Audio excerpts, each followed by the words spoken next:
Chicago, 2011. A cop is murdered. Police and prosecutors swear they have the trigger man. He swears he didn't do it. How far will each side go to prove they're right? Like it's just one bombshell after another, where you're like, what? The story of a PlayStation, a brain-eating amoeba, and the relentless pursuit of justice. Off Duty, out now. Listen wherever you get your podcasts. Howdy, howdy, ho, and welcome to Fantasy Fan Fellas. I'm Hayden, producer of the Fantasy Fangirls podcast and your resident lover of all things Sanderson. And I'm Steven, your bookish internet goofball, but you can call me the Smash Daddy. And we are currently deep diving Brandon Sanderson's fantasy epic, Mistborn. But here's the catch. Steven here has not read Mistborn before. That's right, hey. So each week, you'll get my unfiltered, raw reactions to every single chapter. And along the way, we'll do character deep dives, magic explainers, and Steven will even try to guess what's next. Spoiler alert, he'll be wrong. Newsflash, I'm never wrong. Episodes come out every Wednesday, and you can find Fantasy Fan Fellas wherever you get your podcasts. Hello and welcome back to the Psych Legal Pop Podcast. This is a podcast where we talk about popular culture through the lens of an attorney and a therapist. I'm the therapist, Tess Brigham. And I'm Brooke Brigham. I'm the attorney. All right. And we are continuing our coverage of And Just Like That. We are on to Season 2, Episode 5, Trick or Treat. This episode was directed by Cynthia Nixon. And, I decided that I was going to go into this episode with an open mind me and too. An open heart. I said, you know what, Tess? You got to let it go. Kim Cattrall isn't here. This is not Sex in the City. It's a different show. It's a different show. It is not the same show. You've got to lower your expectations. You've got to come into it with a new attitude. And I decided... How did that work for you? It worked really well because I did enjoy this episode a lot more. It was better than the past episodes. It was better. And it did feel, and part of it was, I think, why I enjoyed it was that the Carrie storyline did feel very much like a Sex and the City storyline. Mm-hmm. And the other storylines around it felt a little stupid, but I kind of just was able to kind of let that go. I was just going to enjoy it. And then I listened to the Writer's Room podcast, and I was bebopping along with it until the final 10 minutes, where I heard Michael Patrick King say a few things that made me want to kill him. Or, I'm sorry, not kill him. Punch him in the face so I could watch him bleed. What happened? Well, do you want me to get into this now? Because this just... Sure, I mean, we're there. Oh, we're there. Okay. There. So he, and I think he really waited till the end of this episode to talk about it. So he's talking about the section around Che and the storyline of them getting their podcast nixed, right? Oh, you mean the pilot? The pilot, sorry. Podcast.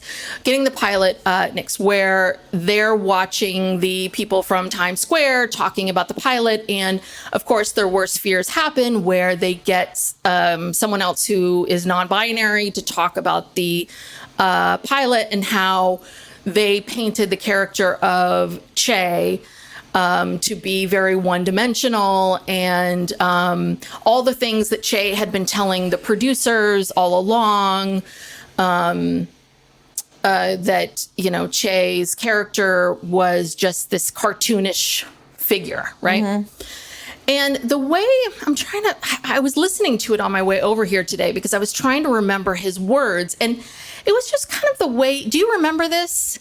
I remember him talking about it, but I don't remember specifically what. Well, what he talked about was how the writers were all very surprised by how the audience reacted to Che in the first season. Right. Because they were a bit offended by how people had such a strong reaction to Che. Mm-hmm. And their interpretation of our interpretation of Che was that we felt like Che's too confident, Che's too much, Che's too this, Che's too that. And that we didn't like Che because Che broke up Miranda and Steve's marriage. Mm-hmm. And so therefore the entire audience didn't like Che. And I think that it was almost kind of like he scolded us that you don't like Che. We're the closed-minded. We're closed-minded, and we didn't like Che because Che was too confident, and you don't like, it's almost as if he was saying to us,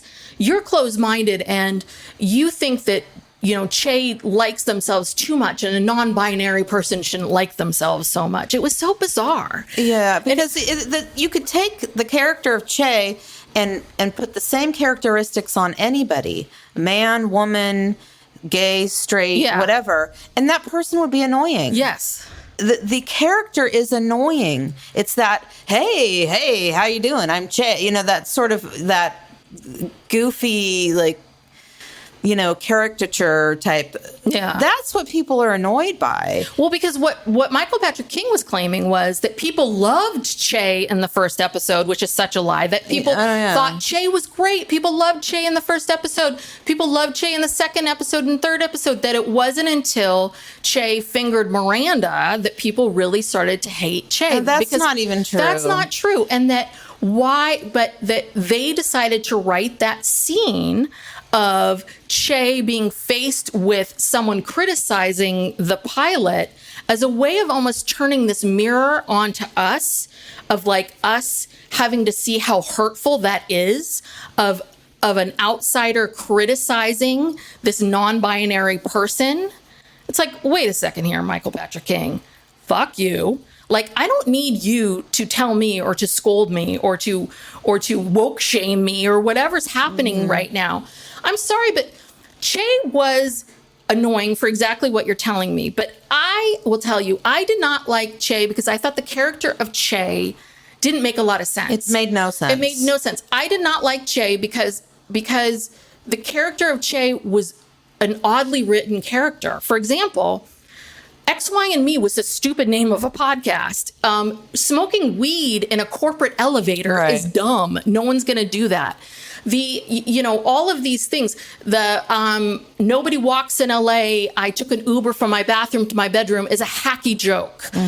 All of the comedy concert, the fact that they said no jokes at the comedy concert and did it like a TED Talk. Like, you wrote a poor character, and you wrote this character so poorly that you fucked up. You messed it up. And that it wasn't until that you started to show and let all that non-binary stuff go and made Che a human being that people started to like Che. And I was listening to Little Miss Recap, Amy Archer's podcast, and she's covering And Just Like That. And she talked about that show, Somebody Somewhere. Do you watch that show on HBO? No. Great show with Bridget Everett. Amazing show. And there's a character who is non-binary on that show, Fred Rococo. Excellent. And this show is about everything and nothing all at once. It's such a great show. And this character is non-binary, and the way they handle it is so beautiful. It's basically about like normal looking people living normal lives. And one of the leads is gay. And it's just like the characters are just normal people. And this non-binary character, they're non-binary. Well, no, I'm sorry. They're trans and maybe non-binary. But it's a little bit, see, I don't even know, because it's not discussed. It's not talked about. It just is. Right. And that's how life is. And if that is what we should be representing, not this in your face, this is how it is. It should be, this is who this person is. They're just, right. Let's just mosey on. Yeah. Like, let's see human. And what we saw was this character, Fred Rococo, get married and what that was like. And this is the person they're marrying, and this is them at work, and this is how it's like. This is what we need to see. Yeah, it was too much. It's clownish. The character is just clownish. It's offensive, I think. And I don't need you telling me how to feel. He is so wedded to this because he created this character. Yes. This is his baby. He's very wedded to it. So I don't know what's going to happen because, if Che and Miranda part ways, which it kind of looks like the writing is on the wall for that. What are they going to do with Che? Oh, Che is not leaving. No. But Che is going to be part of the show. Che makes no sense in this series about this group of friends. She wasn't friends with Carrie. They were co-workers who barely knew each other.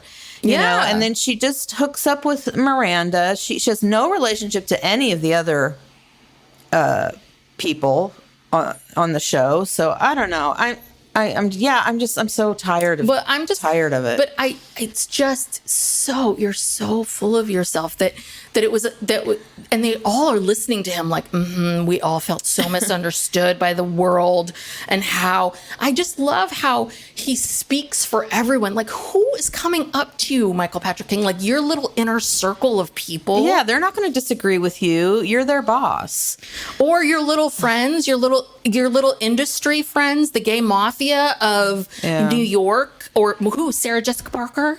Who's, the two of you are so up each other's asses constantly. I wonder how she really feels. She would never tell him, but she really feels about it. I don't know. No, those two are so far each other. They're just asshole buddies so much. So anyway. Yeah, so. It just incensed me. I was alone listening to that, and I was like, yo, fuck you, asshole. I was livid. Because I just don't appreciate anybody telling me or schooling me. Like, it's like, it's art. Let me experience it. Yeah. Let me decide how I feel about it. And it irritated me so much. And there are other people on television who are writing and creating characters like this and doing a beautiful job of it. And you are not. Yeah. And you need to stop telling me how to feel. Okay. All right. So that was my thing. All right. So where should we start? Should we start with the Carrie storyline? Sure. All right. Well, the whole Carrie storyline really starts with... Well, I guess we have to start with Seema, because that puts it into context about... Well, I guess we could start at the big ball, because they all gather at this charity event for Charlotte's. I thought it was for Charlotte's school, but I guess it's this big charity Halloween. It's now fall. Last time we saw them, it was summertime. It was deep in summertime, but now it's Halloween, and we see everybody at this costume party. And Miranda's not dressed up; she refused. But Carrie is Helen Gurley Brown. Miranda didn't think she was dressed up, but she is. Thought that was her regular outfit. And they are going to, I guess it wasn't for the school. I guess it was for like a fundraiser for the park. Yeah. Or Central Park. I guess that's in Brooklyn. This big, that's what I thought they were in Central Park. Oh, maybe not. I think they were in Central. They were walking through Central Park to get, so that is, it's a beautiful building, and who knows, whatever. But it's a very kind of overblown costume party. It's very slick, all the costumes everyone's in these elaborate costumes, and I don't know. I don't know what it was for, but anyway, so they come in and they greet Charlotte, and this is the worst. The worst thing about Halloween is when someone doesn't know who you are, and they say, "Well, what are you? What are you dressed as?" That means your costume is not good. Yes, and so that's what they say to Charlotte, because she looks like she's just wearing, just a sweater and some pants, and she's like, "No, I'm Carrie Russell from The Americans." And Harry is dressed up as the Matthew Reese character, and they were just couldn't believe that nobody recognized them. Well, I will say Charlotte alone, yes, but Matthew with Harry, they do kinda, you can see it a little bit, but it's just so funny because she keeps putting her hair over to one side. See. So that's this running gag throughout it, is the fact that no one quite knows who they are. So everybody is there. Of course, Seema doesn't dress up. She just wears this really pretty dress. Nya is the Eartha Kitt version of Catwoman. LTW is to the nines as Bride of Frankenstein. Anthony is the devil. Yeah, it's got some devil ears on. Who else? Who am I missing? I'm missing somebody. Who am I missing? I think that's it. Is that everybody? Yeah. And of course, the nod is Herbert comes in and he sees he sees LTW and Anthony kind of dancing, kind of sexy to TLC. And he's, of course, now running for comptroller. And so he's very like, oh my God. It's like, this is undignified. Yes, you can't I can't do wear this. a costume. And he's upset with her about it. But they make this very meta reference to, she says, oh, you're not wearing your George Washington costume. And if anyone doesn't know, Chris Jackson played George Washington very famously in Hamilton. Yeah, the original cast. And I learned when I was listening to the podcast that apparently he put on his actual Hamilton costume later on in their little scene. And that's really all we see from those two is just that little scene. So I assume they're teeing us up for something in the future. In future episodes, there's going to be something that goes on with this comptroller race and her behavior or something to that effect. Yeah. I feel like I'm missing someone, but I don't think I am. That's everybody, right? That's everybody. Yeah. So they're all at this big ball. They're talking about being single, Nya and Seema and Carrie, because they're all single now. And the three women decide, okay, let's all go out, because Nya was complaining that there's no single men at this party because they're all dads and married. So the three single women decide to go to a bar. And at the bar, Seema meets a guy that we will soon learn about. And Nya meets a guy, and Carrie decides, she's like, well, this is a good time to do Wordle. Okay. Yeah. And so Seema's guy, we see the two of them together. And you know what the guy's name is? Ed. Yeah. Well, and also, here's another thing we predicted. We predicted an erectile dysfunction storyline before the season even started. Thank you very much. We had the vaginal dryness. Yes. We now have erectile dysfunction. I don't know what's next, like shitting your pants. I don't know, like, what's going to happen. Oh, Lord. Well, and they were talking about this on the podcast that apparently this is things that these women have encountered, like older when you're dating at this age. I didn't know that. I have never heard of this. I have never had a friend tell me about this. No, I've never encountered this. And I don't even know how the thing works, or it's very bizarre. Yeah, so he pulls out his penis pump and he's like, are you cool with that? And she's like, oh, yeah, sure, that's cool. But God. I don't think it was very cool, ultimately. Yes. So the next day, Seema is telling Carrie about the penis pump, and it's so shocking. And so, like, oh my God, she stops dead in her tracks, and she stops dead in her tracks in a bike lane, and she doesn't hear this guy going, bike, I'm in the bike. And she, this poor guy, she causes a crash. He falls off his bike and breaks his arm. Well, I have to say, he could have avoided that. How so? It was very narrow street. He was quite a ways away. When you feel like he could have braked. He could have done it. Mm-hmm. He thought, very entitled, male behavior here. He thought that all he had to do was, yell, bike, get out of my way, and that she would magically just get out of his way. Yeah. And he did not slow down. He was barreling through there, and then at the very last minute, he had to brake because he realized she's not going to move. I think there's some contributory negligence here. Well, on his the part. other thing is, you're not a biker. You are not a bike No, person. and I hate bikers. That's the other they thing, are too. so rude. They disregard all the rules of the road. They are dangerous to themselves and to other people. Mm-hmm.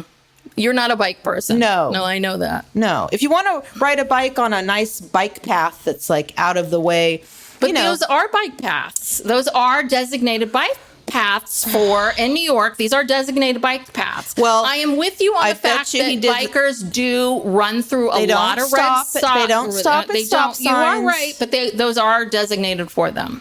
I realize that, yes. But I still hate them. But my husband is a bike person, so I do understand that part. But I do know you're them. So the person that falls off the bike is, and I thought this was a great casting, Peter Herman, who is such a cutie. Do you know who that is? The actor? I really don't. Oh, he's so cute. You never watched the show Younger? I have watched it many years ago. Oh. I didn't recognize him. He's married to Mariska Hargitay. Oh, okay. From SVU. That I can place. Yeah. Yeah. Okay. He's so cute and so perfect because he's so cute. So she feels terrible. She takes him to urgent care, and then through a series of misunderstandings, she thinks he's like this poor, broke, middle-aged guy who has no money and no nothing. And he says, my emergency contact is my partner, so she assumes he's gay, but it's his business partner and all of that. And so she decides to go to his house and bring him, soups and all of that. And she shows up to his place, and he's got this giant loft and with like Calder mobiles. I mean, all this original art. Yeah, not broke. Yeah. So he's obviously a tech millionaire. And so, of course, they have this, moment. They start to make out, but his business partner interrupts them. So, and their whole thing was the fact that really, truly, is he single? No, he's got a partner already, a business partner. Yeah, who runs his life and tells him what to do and is constantly calling him and reminding him about this deadline, and really annoying. I would not want to get into the middle of those two. Well, but I also at the same time, and maybe because I think Peter Herman's so cute, but I at the same time was a little bit like, well, this project's about to end. Right. Like, you couldn't wait a few more days? I'm sorry, but your friend was just telling you about a penis pump. This guy might be. I'm sorry, Carrie. I'm sorry, Carrie. Your friends are talking about penis pumps. You're looking around here, honey. Like, this guy is tall with a full head of hair. Yeah. Like, you're really turning this down. Like, you're going to walk on out from this guy. I wouldn't be turning this guy down. I'd wait to see if he's pulling out a penis pump before I, before you make ditch any him. snap judgments. Yeah. No, I agree. But, that's so Carrie. It's like if one little thing isn't, right for her, she's, judgmental. As she's still Carrie. Yeah. Well, but that was one of the things they were saying on the podcast. Like, they felt like this was growth, like, because she had gotten everything wrong, but she still pursued him. Like, maybe the old Carrie would have just ditched him right then and there, but this Carrie kind of kept going and pushing herself. But the whole thing was so weird. Like, when she was lying in bed with him and he was on FaceTime and she was like pretending to kind of like inch her way out of bed, I was like, he can't see you. Like, why are you pretending to inch your way? Be an adult. Like, just say, yeah, hi, I gotta go. Like, or just take the phone to George. Or just go in the next room and give them their privacy or whatever. Or just say, hey, this isn't, why don't you finish your project and call me in a few days? Again, he's super cute with a full head of hair, tall, she didn't need millionaire, Calder. I mean, hello. She didn't need to be so, judgmental. Yes. So anyway, I wouldn't listen. I would have kept dating him myself. Yeah. So why are you ditching him? And what was her? I can't remember what her. And just like that, when she left, I forget what her. And just like that was. Oh yeah, I found a new. Was it about partners or? Yeah, I don't even remember what it was. Couldn't have been very memorable. Yeah. But I think it had that nice little kind of, but it was a very Sex in the City. And I think this is what I was expecting, like her dating, like meeting guys, dating, having dating situations. It's a more traditional Sex in the City storyline where, beginning, middle, end. Yes. Yeah. Okay. Who do we want to talk about next? You want to talk about Miranda? Yeah, let's talk about Miranda. This is, Did this storyline bother you? No. Well, I mean, I didn't really.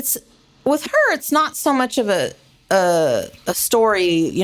Hers is just this ongoing, continuing saga with Che. But it's just it's becoming so much more obvious that there is no way that these two can stay together long term. Yes. And at the end of it, Che basically said, I need some space and I need you to leave for seveul days. So we'll see what happens with that. But I also think that, I don't blame Che in that moment. Miranda really wasn't reading the room Miranda very well. was trying to make her feel better about the whole pilot thing, but really wasn't helping. Wasn't reading the room. Well, my first question that I wrote down was, Was Miranda always a big klutz? It feels like they're really making Miranda a bigger and bigger dork. She's always falling. She was always a little nerdy and dorky in the original series. Like, she was always kind of the uncool one. But in the last 2 seasons of this show, they've made her into an uber dork. Yeah. Like, the first thing that happens, I mean, the first scene of the show is, waking up at 5 a.m., being at Che's place in Hudson Gardens. I'm not quite sure where that is in relationship to Brooklyn, but waking up there. And the first thing is that she bangs right into a chair or something. Yeah, stubs her toe. And it's like, God, I mean, every episode she's doing something goofy. Yeah, so basically they're on these schedules where Miranda gets up at 5 a.m. every day so that she can go back to Brooklyn and she can, she says she's going to go to wake up Brady, but really she's trying to connect with her son. Yeah. So or he'll sleep the day away, which I also have a teenage son, and if I don't wake him up, he will sleep the day away too. It's summertime, so I don't blame her. Yeah, but I mean, she's mostly going, I think, just to try to be with him again. Yeah, be with him, and to repair their relationship, whatever. And meanwhile, Che is up until 4 or 5 in the morning, smoking weed and playing video games in the next room with their friends. Yes. While Miranda's trying to sleep and nobody's getting any sleep. And they just have these ridiculous opposite lifestyles. And I don't know why she's staying at Che's so much. Because she moved in. She was supposed to be moving into Nya's place. Well, no, but she's staying at Che's place because she doesn't want to sleep at the couch anymore. And the whole thing that we soon learn is that Steve was supposed to be looking for another place. Right, but Nya said, "Come live with me." Yeah, but that was after the fact. I think that this was like, I think that Steve said, I'm going to look for a place. And so I think that it was supposed to be temporary. So I think Miranda's like, great. While Steve's looking for a place, I'll stay at Che's. And I think that this is what's been going on since the summer. And I think Steve's been dragging his heels. And this is the whole thing, is that Miranda doesn't feel like she can say anything to Steve. And this is what's been happening for months and months and months. But she won't say anything to him. But I swear to God, in the episode the week prior, Nya said, "Come stay with me." No, it was this episode. She said, "Andre Rashad, come stay with me." This is when she said it. But remember, and then she went shopping. Look for beds. Right. Okay. Yeah. So I don't know. Whatever. I just want Miranda out of Che's life. I don't care how it happens. I don't care where she goes. If she goes to Nya's place or back to Brooklyn, I just want these two apart. Yes. Because, God damn it, I like Miranda. And this relationship is just not good for her. It's dragging her down. She needs to focus on her family and her law studies. Yes. Well, good. And I'm very glad that Miranda is back in school. She's back in school, which is good and all that. Now, did I or did I not say last week that Che should not have purchased that apartment? You did. I did. You did. So I told you so, Che. Yeah. That you do not, after one pilot, purchase an expensive apartment, because these shows very rarely get picked up. Well, that was the first thing that they said after the focus group is, how am I going to pay for this apartment? And that's what I said. That's what I said. Again, dumb. That's another reason why Che is annoying. That is another reason why Che is annoying. Che does not think things through. Okay. Oh, and another, Exhibit 47 as to why the Che character is insufferable. When they were out to dinner and Miranda was talking about her spicy curry and how spicy it was. And, yes. And I know exactly what so Che makes this comment about how, hopefully the spice, she'll get the spice off of her lips or something, because she doesn't want to have curry lingus later, because it's a spicy curry. Yes, curry lingus. Yeah, I wrote that down. That is the dumbest hacky joke. That's not fucking funny, Che.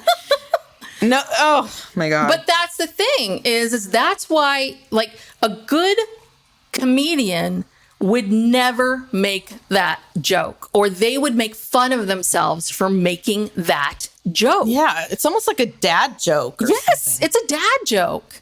That the Uber from the bedroom to the bathroom is a dad joke. They would never, ever, ever do that on a stage and at the Comedy Store in LA. Yeah. That's why. That is why. Yes. But yeah, I mean, again, you know, and I think that the whole thing is no one thinks that Sara Ramirez is a bad actors. Nobody thinks any of that. Like, it's got nothing to do with non-binary. It got nothing to do with it's an annoying person. It's the writing, Michael Patrick King. It's you. You're the problem. All right. As we know. So then the other things are very, very small, where we talked about LTW. Charlotte, the big thing with Charlotte is Rock gets discovered as a model when they were out skateboarding for Ralph Lauren. Yeah, what are the chances of that? Just like Charlotte was a teen model at the mall for Ralph Lauren. And I guess the big thing with this storyline was supposed to be about how Charlotte never gets to be the fun parent, and they've had this role reversal, and Harry now is like the hard, tough parent, and Charlotte gets to be the fun parent. And then there's this whole weird thing that seems so odd. And again, Harry gets back. He keeps the wig and the Matthew Reed's Americans outfit. And he goes and he shows up to the shoot and, you know, pretends to be like a stranger to find out what's going on. The whole thing was very weird and goofy, and I didn't quite understand any of it at all. I thought I was a little disappointed because I thought the Charlotte storyline was going to continue with her going back to work. Well, I think I thought it was cute. I mean, again, it was, you know, it's just a kind of a cute, goofy thing. I don't know how this propels the story forward. I thought I saw a clip, you know, in one of these trailers or one of these packages of future episodes, and there was a clip of Charlotte saying that, I guess I'm a manager or a momager now, you know, because she's going to get involved in Rock's modeling and doing whatever. And she says, I don't have time to work or go back to work. So I think that job opportunity comes back around maybe in some way. But anyway, that's like reading tea leaves. I don't know. Interesting. But I thought it was kind of cute. Yeah. Again, I'd like to say Harry, high-priced divorce attorney, has tons of time to just put on these outfits and just go on down to the place. But okay. And then, of course, we see, you know, the whole Seema thing to wrap that up. The penis pump guy, she keeps dating him. And then, you know, the big thing is that after they have sex, she gets out her vibrator and he thinks that's not cool for her to use a vibrator. So she's like, you got to be kidding me here because you're using a penis pump. He leaves and she basically keeps using the vibrator. Yeah. It's a very Samantha storyline. And when I was thinking about it, though, I felt very unsatisfied. You know, it didn't have that.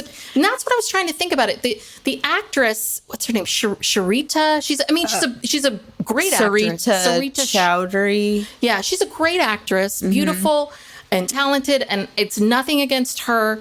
I just, I don't know. I don't know if when they had the voiceover, it felt more complete or something like that. But there was something about this. It felt very Samantha, and yet it didn't have that same satisfaction. I feel like they would have written Samantha like a very catchy, funny thing to say back, or she would have kicked him out, or she would have been something more. She would have said something to him on the way out about who are you to you know, to question me or something.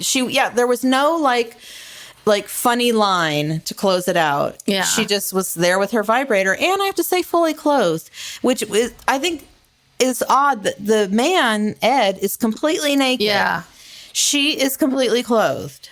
And it's like, come on, even Kristen Davis showed us her tits this season, you know. Yeah. Did she did. Oh, yeah. Remember the episode where everyone had sex in the beginning? Oh, okay. Yeah. So Cynthia Nixon's getting naked all over the place. Cynthia Nixon's got it all hanging out. I mean, come on, give us a little, at least like get down to a bra. Yeah. I mean, I don't know. And then there was another scene, that episode where everyone was having sex. It was the same kind of thing. She had on this long negligee. Didn't go past that, but yeah. I mean, if they're gonna make her the Samantha character, they've got to make her the Samantha character.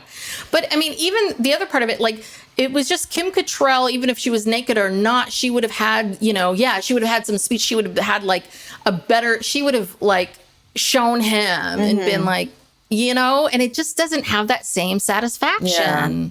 So, well, yeah. And this episode was written by Samantha Irby and this new guy, I think Lucas Froelich. Yeah, I heard him on the podcast as well. So I was hoping it might be a little bit better since they're the credited writers. But see, that's the thing, that the influence of Michael Patrick King is so strong, because he basically writes the show and then lets people kind of gratuitously, change some things. But he has final say. And I mean, listen to, even if you don't want to listen to the if you care about this, even if you don't care about the podcast, listen to the writer's room. Anybody who's interested, just listen to the writer's room just a little bit, and you will get a sense of how everything is done. Because Samantha Irby and that Lucas guy, they barely get to talk. Yeah. Like he talks. He dominates. He talks over everybody. He interrupts people. It's exhausting. It really is. I think you might, maybe for your own mental health, you might need to stop. I think I listening might to that. But it's a weird sickness. It where is. I need it's to it's a car crash. It is. You can't look away. Well, the last thing is just Nya. Nya has her first one night stand, and it's fabulous. I'd forgotten about her. And it's great, and it's fabulous, and it's wonderful. Well, when is she going to have her first, real storyline this season? I mean, she's Karen Pittman's a great actress, and they're not using her enough at all because there's too many damn characters. Yeah. And I think that's again another problem. But yeah, on the podcast, Samantha Irby didn't really even get to say much at all, and I think she's a really interesting person and has things to say, and we didn't get anything from her. No, this has become all about MPK and his wants and needs. It's his world. We all just live in it. Yes. So it will be interesting. But I did see scenes for next week, and they start to talk about Aiden. Doesn't mean we're going to see Aiden yet, but it's coming. Oh yeah, they ask, who's Aiden? Yes. Nya does. So Nya has something to do next week. She gets to ask, who's Aiden? She gets a line or two. Yes. All right. So, all right. Well, there's some other, we want to talk about, what are we going to talk about? Okay, we're going to talk about a couple other sort of hot topics. Yes. We want to talk about the Jonah Hill controversy, and then just say a very few words about the Kardashians, because we have been watching it, but we're not going to cover it because the show is terrible. Ugh. And, I just don't even care anymore. Yeah, I'm still watching the show. I kind of sort of, but I fast forward through a lot. Yeah, again, it's another car crash situation, but...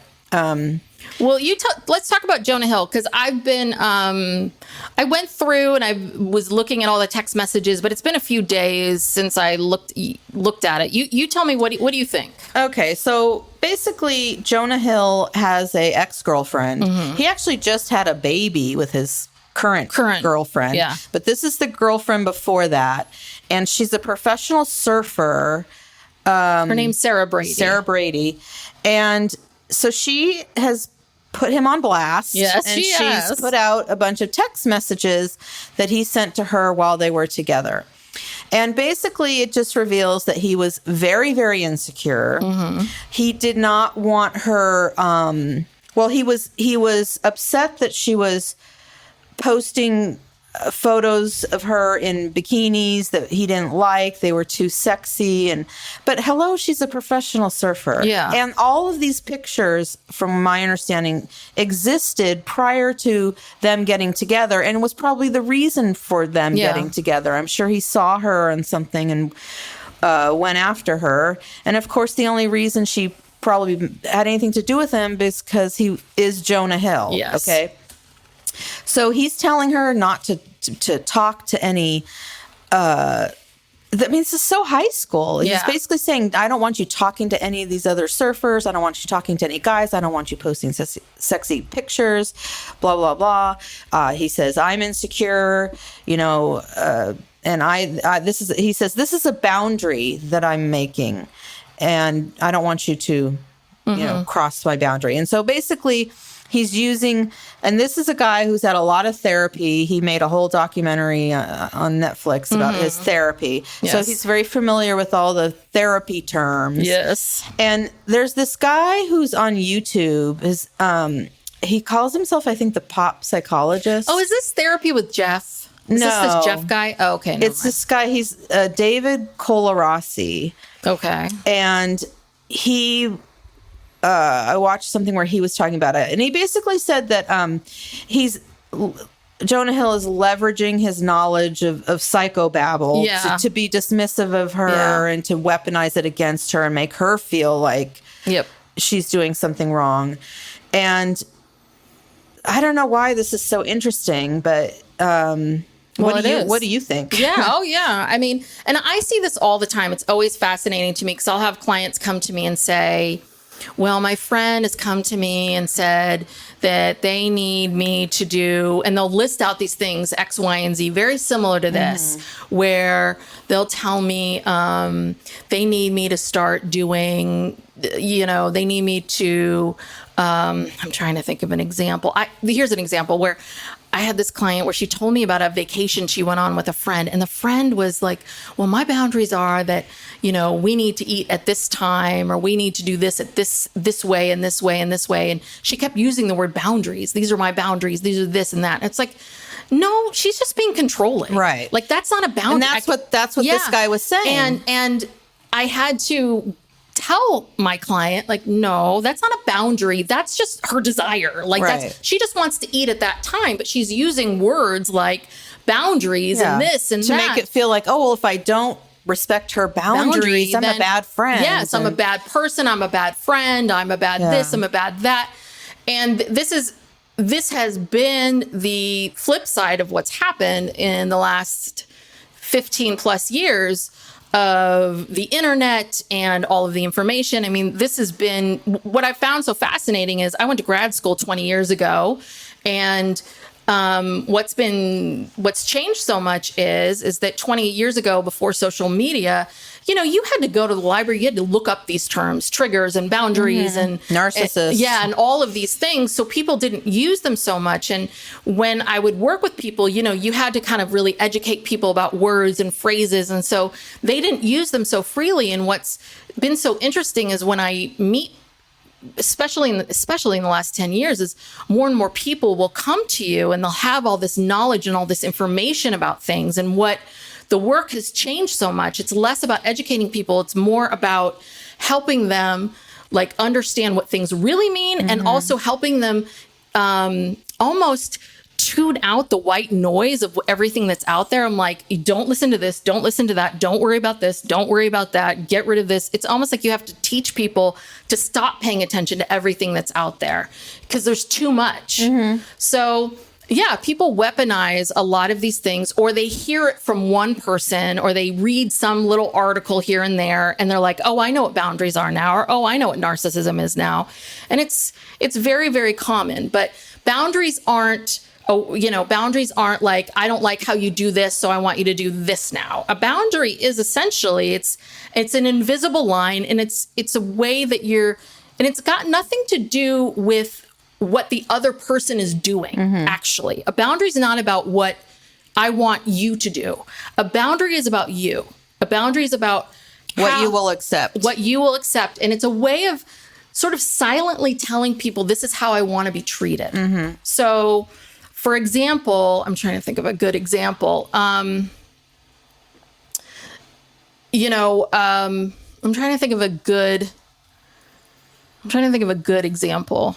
I can't think of one off the top of my head of like a better way for Jonah Hill to give her a boundary of a way. I don't know how he can't set a boundary that controls her behavior. Yeah. And that's what he's trying to do, and misusing that word, because I mean, if he were to set a boundary for himself, I guess it would be, I'm not going to date women who post bikini photos, because that makes me feel insecure. Yes, that would be a boundary for himself. That would be his choice, and then she could decide whether or not she wanted to continue dating him or not. Yeah. Based upon that boundary that he had. Yeah, that's absolutely. And so he can say to her, my boundary is I don't date, this is my own insecurity, and I know it's silly and weird and dumb, and I get it, and I'm working on it, but it just doesn't make me feel comfortable, and I'm sorry. Then I gotta go, and I'm working on it or whatever. And, whatever that is. I certainly think in relationships, you can say something to the effect of, I find it really uncomfortable that, you're having long texting sessions with, this male, and it makes me uncomfortable in that way. I mean, you have the right to express some discomfort when you see something, but, you can't talking to someone in the water is really, and that's insane. This is her job. Yeah. What if a surfer comes over and tries to talk to her? What is she supposed to say? Oh, no, can't talk to you. Get away. This is really kind of scary behavior. Yeah. And that's what abusers do. Yeah. They try to isolate people. They put all these rules in place. You can't talk to other men or other women, and they try to isolate them, and as if you can somehow prevent someone from cheating on you or whatever you think is going to happen. Yeah. By saying, just don't talk to any men. That's this is just pure insecurity. Yes. And it's accepted, and women tolerate it, and that would be a boundary to set, that you don't allow any men to dictate who you can talk to, how you live your life, or how you dress, or Well, the other interesting thing, I thought this was a very interesting thing. One of the texts he says to her, well, I was just reaching out to you because, you're in a new scary situation for yourself, meaning that she had moved to Hawaii, I think, to go to law school. And she said, she said, why do you think this is scary to me? And I thought that was so interesting, because I thought in my mind too, where did he get scary from? And it's very interesting. I wonder if he projects these scary words. For him. Yeah, scary for him, but also I'm going to tell her this is scary. I'm going to inject this. Or maybe maybe it's scary for him. Or maybe I'm going to tell her this is scary, or you should be nervous about this. You should be worried about this. I mean, the reality is that Jonah Hill's been famous for a long, long time. He is a bit of, I think his family's in the business. He's a bit of a Nepo baby. I mean, come on. He is not a handsome guy. He would not have been, none of these women he's been getting, he would ever want him otherwise. And he knows it. And that makes him feel really, really uncomfortable. And he's never quite wrapped his brain around that. And that's the work that he needs to do. Yeah. He needs to do the work of, accepting that, partially why these women want me is my fame, is my money, is what I can bring to the table. But, the thing is that these women are attracted to you for other, and what I think is really interesting is I think that I would think that what these women would be attracted to you for, I never thought he was super cute, but I think someone like Seth Rogen is cute. Well, and he's funny. Because of the personality, because of the funniness. Yeah. But now that we see this, we're like, oh, you don't have a great personality. Yeah. So now it's like, oh yeah, why were people attracted to you? Because you're kind of a dick. Yeah, because if you're a funny guy and you have a good personality and you're a decent person, you can get women. Yeah. Women love that. Yes. But he doesn't seem like he's, very funny in real life. Yeah, so it's like, oh yeah, no, you are, so you are wondering why people like you, because you're kind of a dick. Yeah. Okay. And I'm not familiar with all of his work, but I don't know. He's a good actor. I've seen, he was good in The Wolf of Wall Street. He's been good in things. He was good in Superbad. He's been good in a lot of movies. He's a talented actor. It's just, I don't know. I don't know how all of this is going to change things for him. Yeah. I don't know, but it definitely, I think, is going to.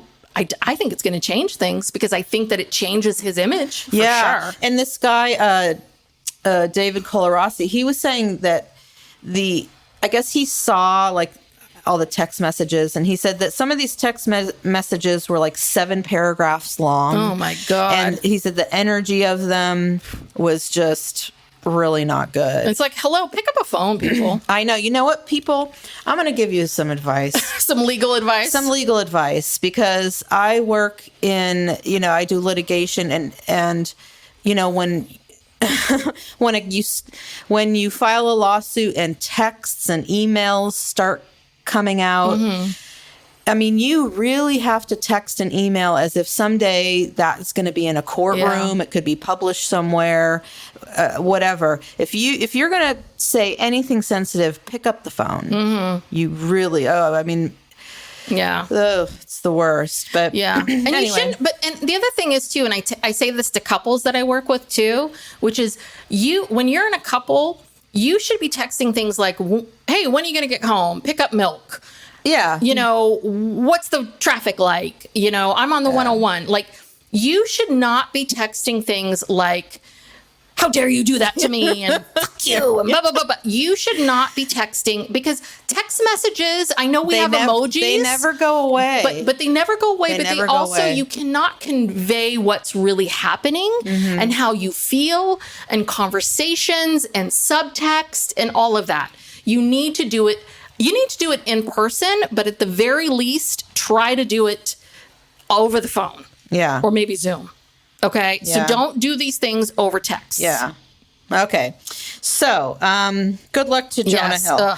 Good luck in your next relationship. Good luck to Sarah Brady.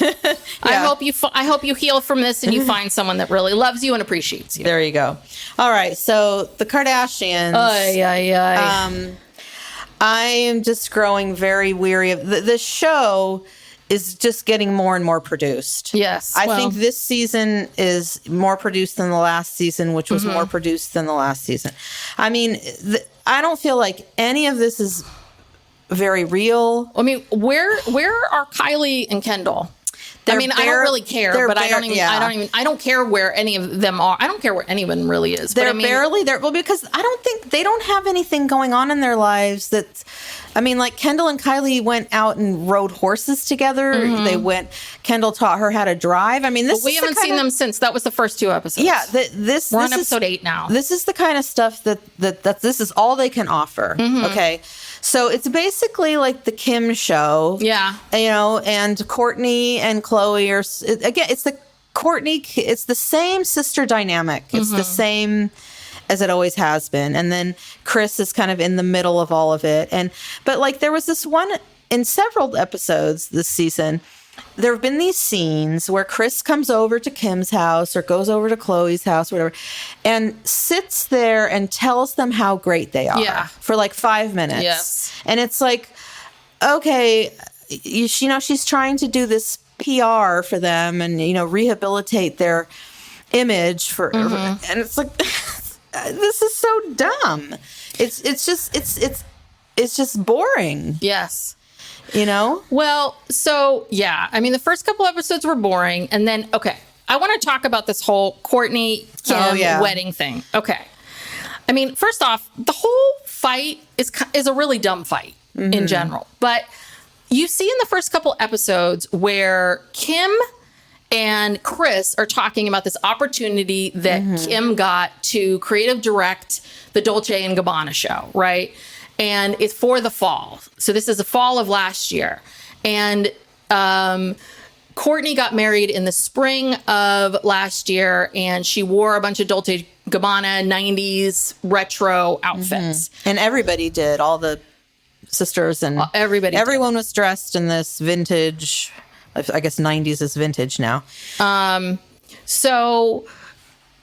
Kim alludes to the fact that that she doesn't like how it's a great opportunity, but she doesn't like how close it is. So Kim has an inkling that her sister is going to be pissed. She has a sense of it. Kris also doesn't really say anything about it, but Kris is there and has an inkling also.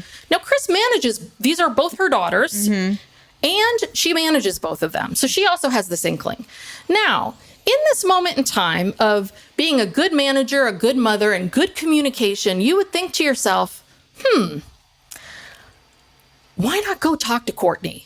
no, let's not do that. Let's not possibly just nip this in the bud right now. Yeah, have them all get together and have talk. everybody get together and talk and maybe be healthy and normal. No, you're all aware of this now. Instead, Kim, apparently has some real quick conversation with her, then goes off to Milan and then it becomes this whole thing. Kourtney finds out about it. She's upset. She talks to everybody around her. And then Kim gets wind of it. Kim's pissed. Kim starts talking smack about her, how she has no friends. Yeah. How she has no friends, how she's a loser. All of this stuff. And then finally, they're both pissed at each other. And then it takes another couple episodes for them to ever get in a room together. So they finally have this talk. Now, Kourtney is not my favorite person. And she really does say like every other word. Yeah, it's exhausting. And Kourtney's trying to explain her side of the story and trying to say to her, this was a big deal to me. This was my wedding. This was really important to me. And Kim's defending herself and saying, yes, I know, but I didn't have them pull anything that was very similar to your, to what was at your wedding and all of this. And of course, Kim in the background, not to her face, but Kim in the background's like, my wedding was in Italy and Andre Bocelli was at my wedding and he was at your, really kind of really shoving it in her face, which isn't, she's not wrong about those things. Those things are true. But what Kourtney says, and I thought this was very astute, was she said, I think the reason why they didn't say anything to me ahead of time was that if I had asked Kim not to do it, I don't think Kim would know what to say. Yeah. And I think she nailed it because I think that Kim knew that if she went to Kourtney and had that conversation with her and Kourtney, if Kim went to Kourtney and Kourtney said, I'd really prefer for you not to do this, I don't think Kim could have said no. And I don't think she wanted to say no. And when they were having their talk, Kourtney said, just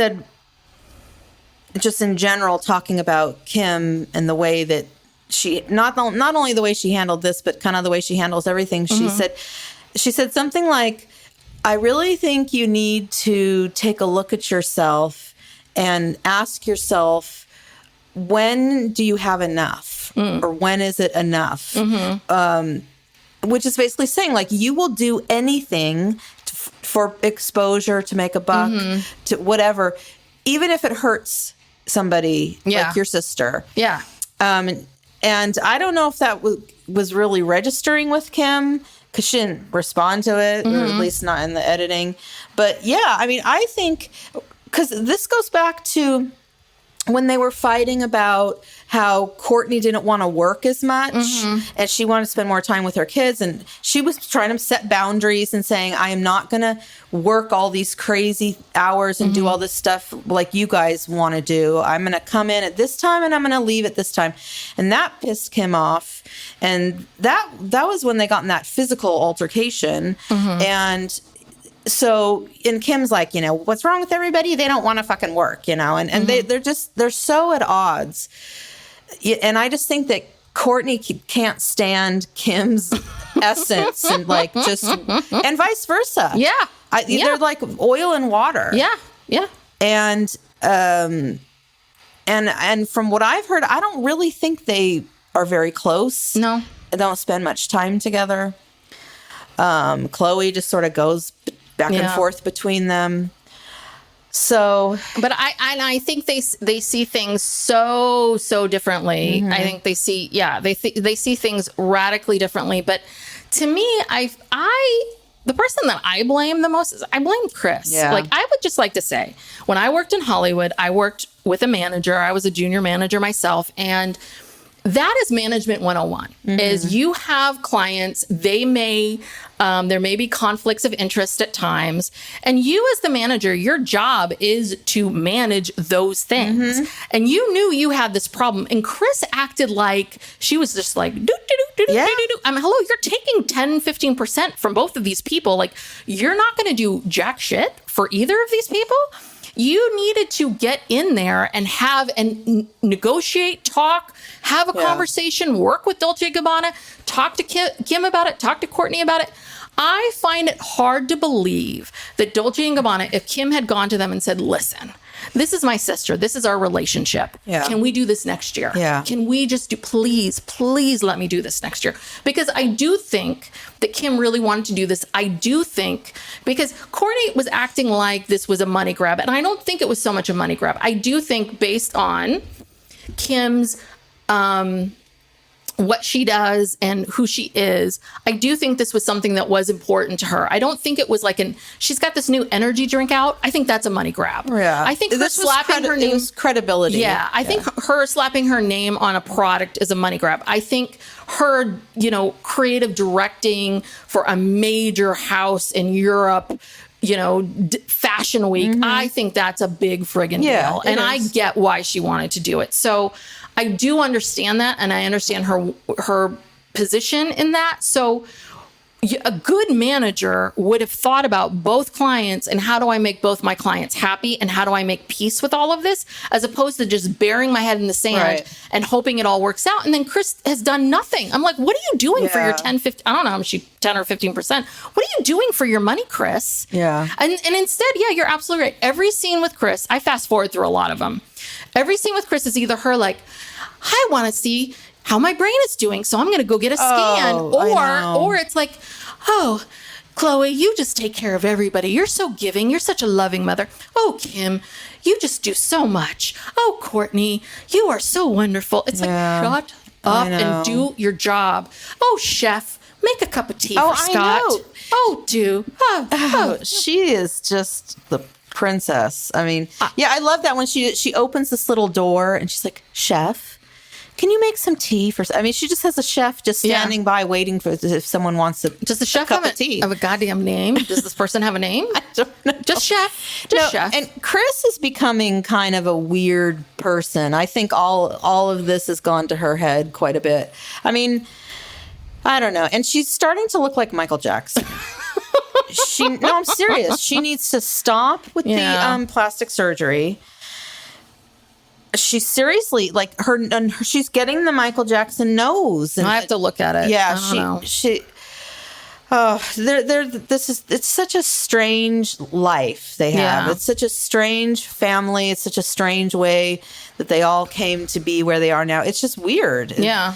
Well, and that's what Kris was talking about too. It's like, is this all too much? Have I done too much? Is this all? Have we all entered a new weird phase? And it's like, you have. Yeah, you have. You're at a new weird place. Yeah. And that's the problem. I think that's the problem with the reality show is that you can't do a reality show about these people anymore because there is no reality. No. Your lives are so, it's not even like the Real Housewives of Beverly Hills where you have these rich lives. Like your lives are beyond rich people's lives. Kim just, like you're billionaires now. Kim just bought this house in Malibu that she's going to renovate. Yeah. I mean, they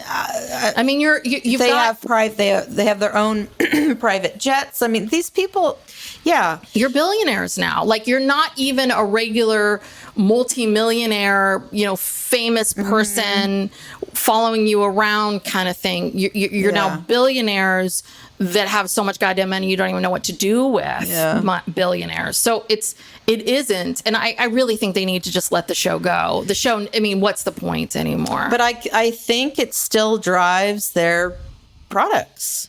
There are a lot of people out there, obviously, who buy their stuff. I'd be very curious to see what the numbers are and the ratings are for the show, because do they really need the show anymore? Because people are still going to buy, if the show wasn't around, would they still buy Skims, Good American? Are people, I'm very curious about Kourtney's stuff. I mean, are people buying? I just ordered some of her gummies. Oh, you did? Yes. Oh, okay. Yes. So you're a Kourtney fan. Well, what are these gummies? I was curious about it. They're different gummies for, like, they have one. Oh, God, I hate matcha. She seems to love matcha. Yeah, she loves matcha. She has a matcha one that I think is supposed to be for energy. She has one it's called Chill, that is supposed to chill you out. There's a digestive one. There's one for your female health, wellness. So I ordered one for me and one for Layla. I'm gonna try them. Okay. We're going to try them out. No, so yeah. I'll let you All know. right. Well, you tell me. I'll give you a review. But I just don't. I find Courtney so. I'm happy she's happy. I mean, I am. She seems very, very happy, and I'm happy she's happy. But I just find her so irritating. well, she's just grating to like listen to. Yeah, and just her whole like veganism and the health stuff and all of that. I just find it really.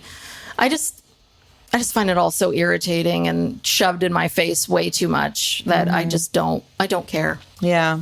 So, anyway, but like Kylie's never around, Kendall's never around. I mean, again, I don't care, but they're never around. And Chloe, I really feel like they're gearing up and prepping us for the return of Tristan. I really think that he is going to be back. Well, she said they're not together, though. Oh, but that's what she always says. That's what she said before the last time she took him back. I mean, that doesn't mean anything. Well, maybe she really loves him. I don't know. Yeah, I mean, I think she does. But, I mean, and that's her choice, you know. But I that's my prediction. All right. Well, yes. I know. Those kids are so cute. They're just the cutest little things. Well, I yeah. just love seeing them all run around, little Dream and... Yeah, they are. very Oh, yeah, cute. they had the birthday party for Dream. And then I think earlier in the season, there was one for Oh, yeah. True. Yes. Yeah. I think so. All those parties look alike. They're all like the way balloons. insane. And Yeah. I mean, just even the birthday parties and all of it. It's just all beyond. It's all over the top. Yeah. Yeah. It's like even the house, like Kim's bedroom. I'm like, is this her bedroom or is this like a set bedroom? Because there's nothing in it. Yeah. It's like a bed. Her house and has a nothing stark on the walls. white bedroom. Like, is this the bed that Kanye built? You know, I don't know. all Hard of that to tell. stuff. Anyway. All right. Well, I think we got to wrap it up. So thank you so much if you're still here for tuning in. It's a long one. Thank you so much for tuning in. If you like this podcast, please give us a 5-star review and say a few kind words. If you're not subscribed, please hit the subscribe button so that you get us in your feed every week. We are here right now, currently every Monday with And Just Like That, and on Tuesdays with our Sister Wives recaps. We are recapping we're currently on season 4, and we will be Sister Wives is coming back August 20th, and we will be recapping the new season. And we are on social media at Psych Legal Pop on Instagram and TikTok. And yeah, tell a friend, tell 2 friends, tell 10 friends, spread the word of Psych Legal Pop. Yes. Yes. Like it's, like your life depends on it. Yeah. That's our new motto. Like your life depends on it. Yeah. Help some sisters out. Yeah. Help us out here. Help some lawyers and therapists out. I don't think that's very compelling. I know. I'm workshopping it. I'm going to workshop that one. All right. See you next time. Bye. Bye.